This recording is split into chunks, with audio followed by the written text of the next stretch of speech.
Hello friends, chosen ones. Check it out, man.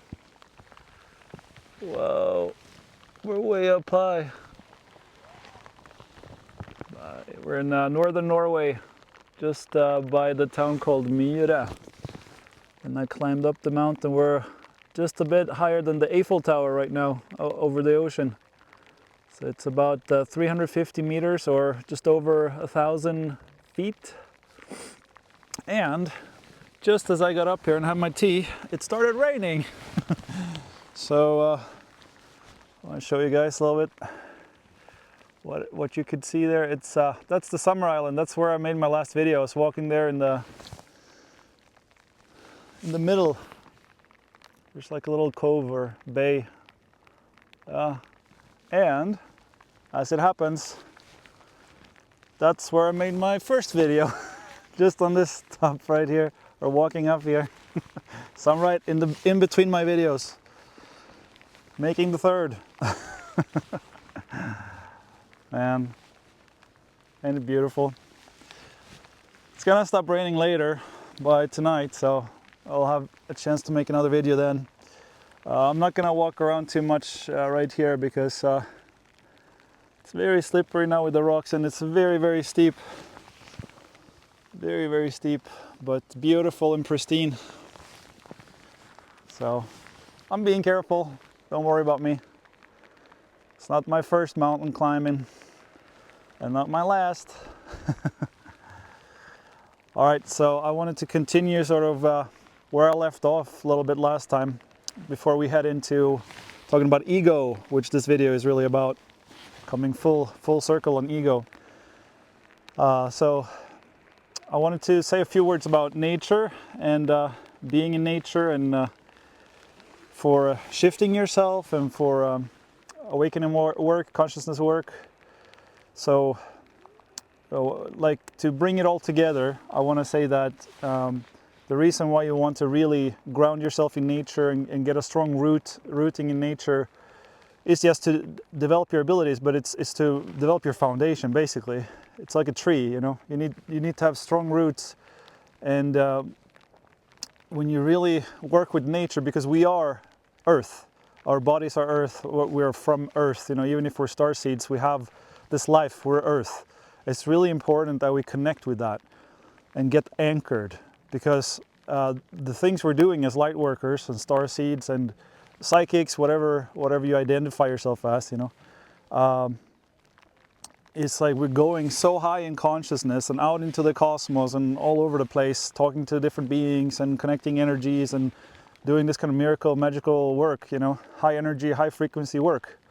And so you need a really strong anchor, and it's almost like, you know, that will stop you otherwise from developing, sort of. And you might be able to go really, really high, but then you come back crashing down, you know. And if that's happened to you a lot, then maybe that's because you need to ground yourself more, root yourself more. So it relates to the root chakra. So you could also heal work with your root chakra, but the best is to be in nature and really get strong in nature. That's gonna mean the world to you, you know. If you're a light worker, and that's really, really foundational. So just to bring that all home. All right, so let's talk about ego. Ego is like a fascinating topic, which is very important to know about and to work on, especially your own ego. I mean, you have to start with yourself, right? A blind person can't lead another blind person, you know, so to speak. So you gotta work on yourself first. An ego has traps on both sides, right? So you can be way too selfish, which is the obvious one, but you could also be way too selfless. And a lot of us go through that phase as we develop, right? We really want to help people, and we burn our candles in both ends, like they say. You know, we're not maybe seeing the big picture, and we're not taking care of ourselves. And we're just throwing ourselves kind of emotionally into things. And there's nothing wrong with caring and being compassionate and following your heart. I mean, that's really good, you know, but it's got to be balanced. So for me, like like after I went through my shift, like this has been one of the biggest lessons of my life. And that's, I think, a big reason why I have shifted so much, is because I know this now, how others have been using me, sort of, or how I've let them use me, you could say, or use is, you know, maybe not the right word, but my energy, I just realized yesterday or today that I have this blue ray sort of, I don't know if you call it frequency, or yeah, frequency. When I started becoming psychic and telepathic, I had a blue spirit who kept coming to me. Like I started seeing a blue energy. I wasn't tripping or anything. I just started in the dark. When I was in the dark, before bed, I could clearly see this blue energy, almost like a cloud, like an energy cloud, like pulsating, and then waves of that coming and going. And then I think after 6 months or something like that, or a year, I started hearing, the first thing it ever told me was, follow your bliss. That was the first. I was like, okay. But eventually it started talking to me, and then it started appearing to me in trips also, like more like a being, you know, a feminine being. This is one of my sort of guardians. And I think that relates, now I realize it probably relates to this blue flame blue ray. It's new to me, but I like it. It really resonates with me, because what blue rays do is we come into Earth with a very strong mission, and that is to transmute really, really dark energies. So that's what I've been attracting my whole life, and I never really understood. I thought it was me that was a problem. I thought, like, I'm so selfish, and people, like, I didn't get it, you know, until now. And so I was always feeling like I was the selfish one, right? My whole life I felt like the most selfish person. I was like, why can't I get over my crap? Why am I stuck, and why can't I do like this, what I want to do, you know? Why am I such a follower, blah, blah, blah, blah, blah, you know? And all along with this Blu-ray energy, I was attracting in all these broken people, you know, amazing people. I love you all, you know, I love you all. Every person I ever met, or anyone who's ever been drawn to me, I love you all. But also notice that the reason, or one big reason you were drawn to me, was the light in me, you know? And that led to a lot of people that I've met throughout my life, you know, family, friends, co-workers, whoever, have been trying to put their ego on me because of that. Because I always done my best to forgive, and most of the time I have forgiven everyone, you know, maybe not directly, but in my heart, I have forgiven you all. So a lot of different people, I've had mentors, I've had friends, I had co-workers, whatever, you know, they just put things on me and on me and on me, and I'm, because I'm genuine, you know, or have been most of the time, they just keep going, and I haven't been able to see their egos for what they are, you know. I've been blaming myself and saying, no, I need to be stronger, I need to give more, I need to, you know, and I've been burning my candle at both ends, and being really burnt out for a lot of my life, you know, overweight and stressed, depressed. Yeah, I've had that. Like, you know, the Matrix will call it like bipolar or something. These labels are so funny to me, but you know, if they work for you, if they help you, you know, don't worry about it. It's not, you know, whatever. But for me, it's like, when you so want to help people and you so love them, you really care, you want the real answer. You know, it might not seem like love all the time, because what you're doing is you're facing their darkness, you know. That's what I'm all about, and I love that stuff, you know. Like, I didn't realize until just now, you know, but really I love helping people. And you know, if you have been one of my close relations over the years, you know, friend, girlfriend, or you know, anyone, you know, like I would sit with you, I would ask you, I would like try to figure it out with you, you know, and it would drive us both crazy to some degree. But then, you know, I always feel like there's been like a mutuality to all these interactions, you know, otherwise they wouldn't have lasted, you know. So it's been really a beautiful, beautiful journey. And now that I know all this, I can put boundaries. So that's what I started doing. especially to protect my energy, okay? Like, it's the most important thing for me is my alignment to source, to God. I need to be the best that I can be, otherwise I can't help anybody, least of all myself, right? So that's why nature, again, we're coming back to that. I think it's something we're going to keep talking about because it's so important, you know, like it's who we are. We are of this earth, and the energies in nature are so supportive and beautiful and healing in so many ways. So as you can see, I feel so good. So yeah, so the script flipped totally for me last week when I realized I was the least selfish one. Oh, I was so stunned when I started thinking about it. I'm the least selfish one, and of course, so that's one of the paradoxes, that's one of the ironies of life, that the person who feels the most selfish is the least selfish, and the person who feels the most selfless is probably the most selfish, you know, if you think about it.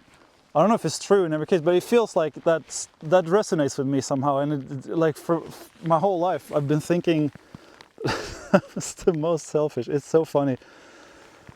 And in a way I have been selfish, you know, but it's been with a higher purpose. I've always been selfish in a way that I don't follow the rules. I don't want to feed into the matrix, you know. I want to break out of the matrix. I want people to heal. I want people to awaken. I want people to do amazing things, you know, to realize their potential. I always saw the best in people, and I've always been calling people towards our tribe, but, you know, I didn't have my lion heart, you know, I didn't have my power that I have now. So I think you can hear me better than ever.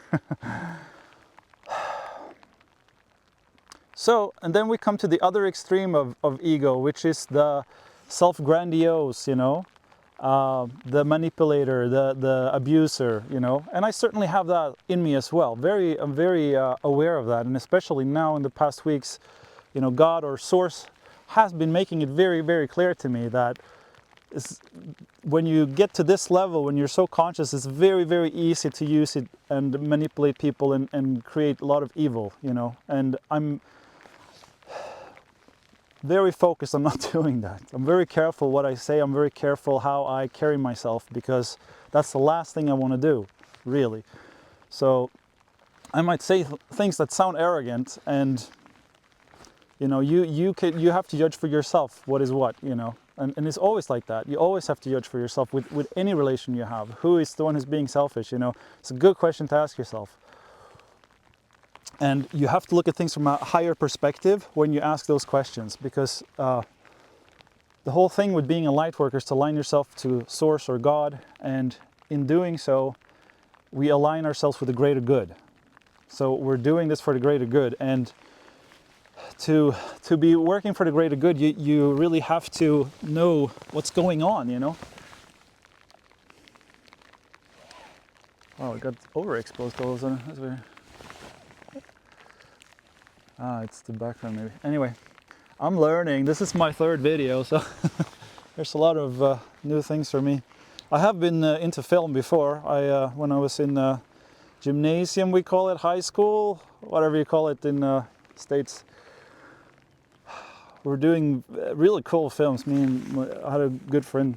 We were doing films, so I know a few things about making films, but this is new to me with the vlogging and the being on a mountain in the rain and filming and talking. It's cool. Yeah, so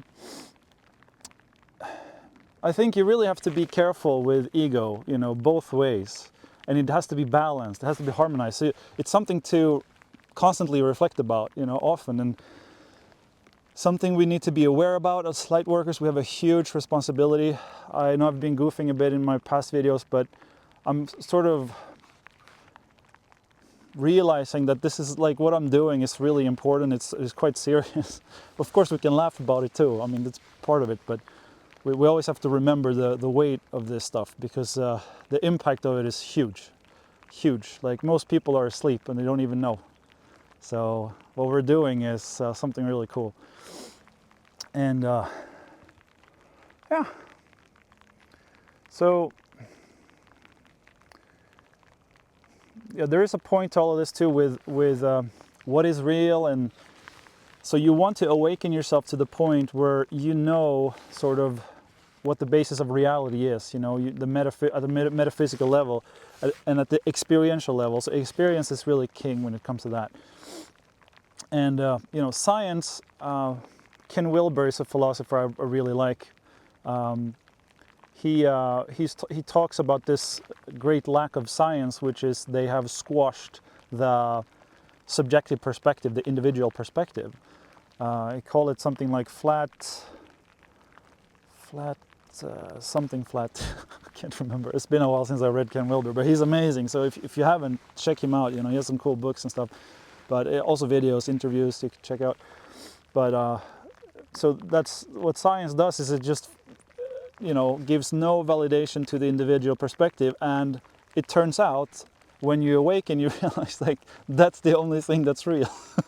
Or, well, everything is real to a degree, but the fundamental thing in the universe is consciousness and love. So, yeah. So, yeah. But there's a lot of confusion going on. In the Matrix, of course, they want us to be confused, because then we can't wake up and then we can't change things. So, yeah, there you go. So I'm realizing that I'm a warrior, you know, like I've been so into that kind of hiding or being silent stage that, but I'm waking up like every day. I'm realizing more stuff. It's cool. It's really cool. So, but you know, it's an internal war, you know, an internal battle. It's more than anything, you know, and that's the thing with ego. You want to be really careful about telling people stuff and putting people down and stuff like that. It can be ego games that we're playing when we do that, because, you know, for whatever reason we might feel small, or yeah, there's a lot, you know. But in general, we want to be really careful when we tell people things, and especially if it's like instructing people or stuff like that, that we need to be careful. I mean, ultimately everyone needs to be their own boss, you know. Everyone needs to reign themselves, reign their own life. This is like such an important thing, and we need to help each other get strong enough to do that, you know. Most of us are not, but we will improve. We're supposed to lead ourselves, you know, in at least for our own life and our own decisions, that those need to be made consciously and by the individual. That's super important, you know. Now I know what's happening. It's the raindrops. The raindrops are hitting my screen, and then it's okay. It's changing the lighting. Anyway, some cool effects. The universe can play around with that a bit. Cool. So yeah, I was looking forward to making that video. Yeah. No, so coming full circle on the ego is, yeah, right. Something really important I want to talk about is that ego extends outside of individuals, right? This is really important to think about. And so a family has an ego, consists of the members of the family and what they decide together. A community, a neighborhood, an organization, businesses, countries, you know, on and on it goes. So this is important to recognize, because if you're not aware about it, you get sucked into these beliefs and dogmas and all kinds of things, especially with spiritual communities. Very, very easy to get sucked into things, and because the spiritual communities, they have their own ego. We all have egos, okay? So this is also something to know, that ego is like a fundamental thing to experience reality as an individual. So God, this one being, created all of us, but we're all part of God, right? So, but we need to have our egos to experience reality, and if we just use it for that, it's fine, you know. It's when we go either pushing it down or pushing it up too much, then that's where we have a problem, right?